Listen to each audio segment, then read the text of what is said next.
Hello అండి, అందరికీ నమస్తే. అందరూ ఎలా ఉన్నారు? మేమైతే చాలా బాగున్నాం. మీరు బాగుండాలని కోరుకుంటున్నాను. ఇవాళ కూర కోసం అయితే నేను కొన్ని రొయ్యలు అయితే తీసుకున్నానండి. అలాగే ఒక పక్క అయితే రైస్ పెట్టేసుకున్నాను. ఇప్పుడు కూర కోసం అన్ని తీసుకుని రెడీ చేసుకో.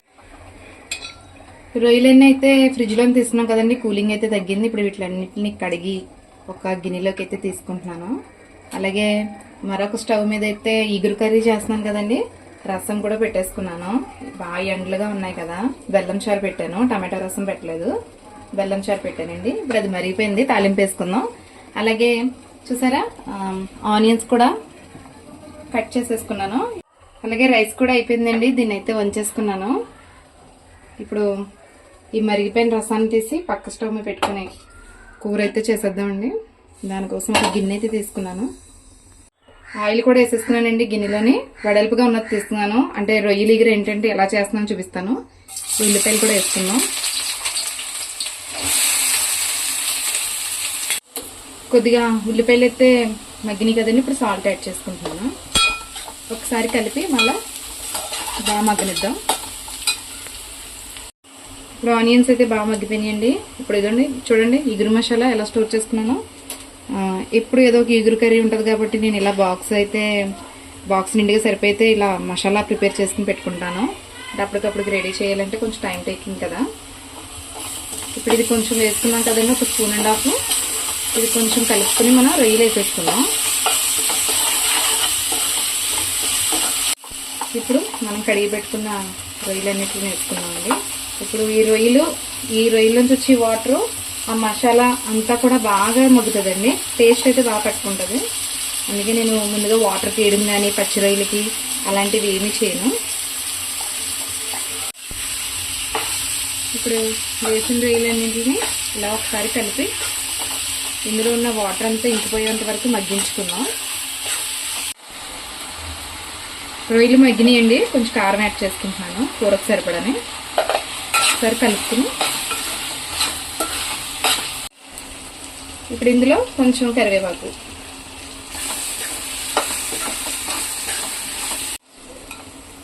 ఇప్పుడు ఇలా మగ్గిన కూరలో అయితే కొన్ని నీళ్ళు యాడ్ చేసుకుని తర్వాత ఇందులో ఇవ్వాల్సింది ఏంటో చూపిస్తాను. ఒకసారి చూడండి.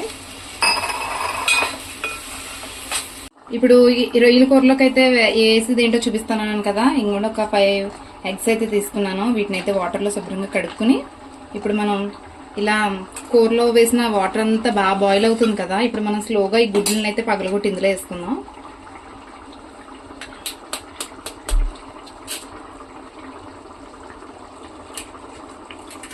ఇలా మొత్తం అన్ని 5 గుడ్లు వేసేసుకుందాం అండి.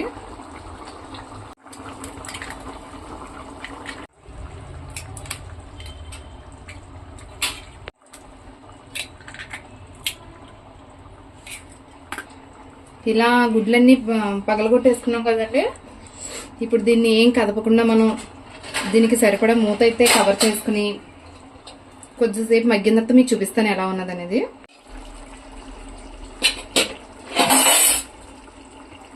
మనం ఈ రొయ్యల కర్రీలు అయితే గుడ్లు పొడి చేసుకున్నాం కదండి. ఇప్పుడు చూడండి ఒకసారి, భలే పొట్లలాగా, అంటే మనం ఏదో స్టఫ్ చేసి పొట్లాలు పెడతాం కదా, అలాగైతే ఉన్నాయి. ఇప్పుడు వీటిని ఇలా తిరిగేసుకుందాం. అంటే ఒక పక్క కుక్ అయింది బాగానే, వేరే పక్క కూడా కుక్ అయితే మనకి డైజెషన్ ప్రాబ్లం ఉండదు కదా, అందుకు మట్టుకు మళ్ళీ ఇలా తిరిగేసుకుంటున్నాను. మీరు పర్టికులర్గా చూడండి ఒకసారి. చాలా కాలింది, సడన్గా అల్లిపోయాను. ఒకసారి చూడండి, భలేగా ఉంది. ఇంకొకటి చూపిస్తాను. చూసారా, జస్ట్ అలా ఒక్కసారి అలా మూవ్ చేసుకుని పెట్టుకుని మళ్ళీ మంట తగ్గించి మనం బాగా దగ్గరికి ఇదంతా వాటర్ అంతా ఇంకిపోయి మనకి గ్రేవీ దగ్గరికి అయ్యేంత వరకు మనం చిన్న మంట పెట్టుకుని కుక్ చేసుకుందాం. మళ్ళీ దీనికి లిడ్ కవర్ చేసేసుకుని పెట్టుకుందాం. ఇప్పుడైతే ఫైనల్గా మన కర్రీ అయితే అయిపోయిందండి. చూసారా, ఓన్లీ ఆయిల్ మాత్రమే బయట తేలిలేలాగా వదిలేసాను. ఇప్పుడు మనం కొంచెం కొత్తిమీర అయితే జల్లుకుని స్టవ్ ఆఫ్ చేసేసుకున్నాం. మళ్ళీ ఒకసారి చూడండి ఎగ్స్.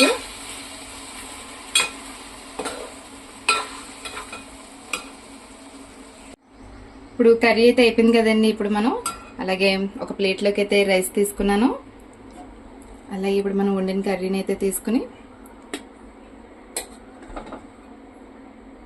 ప్రాన్స్ అయితే చాలా బాగా కుక్ అయినాయండి, చాలా బాగుంది కూడా.